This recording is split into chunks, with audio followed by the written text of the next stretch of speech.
This painting is called The Suicide of Dorothy Hale by Frida Kahlo. It was actually a commission, but the story behind it is very dark, and I'll tell you about it today. Yeah, I got a bad sunburn, but it doesn't stop me from talking about art, so follow me because I do this every day. Throughout her life, Frida Kahlo made a few visits to New York City, or as she would call it, Gringolandia. One of her favorite things about visiting New York City was seeing Chinese babies, and she would often write in her journal about them, for real.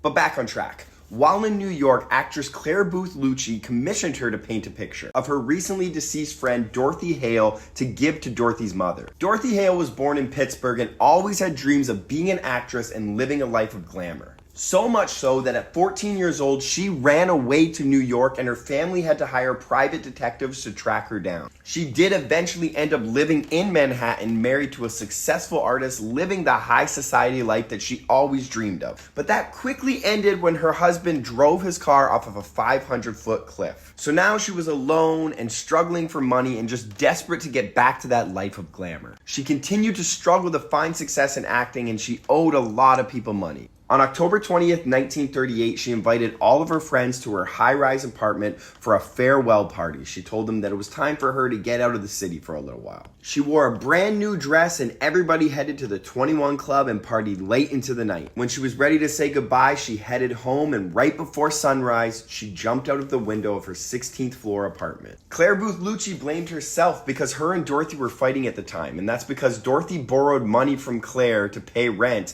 but instead of paying rent, she used it towards a new dress, and that was the dress that she would end up dying in. Claire has admitted that the portrait commission was a way to ease her guilt and to help Dorothy's mother grieve. Unfortunately, Claire was mortified with the painting and the direction that Frida went, and the painting was never sent to Dorothy's mother. But Frida felt that the painting captured the loss of a beautiful angel way too soon, and she stood by the direction that she took, like the boss that she is.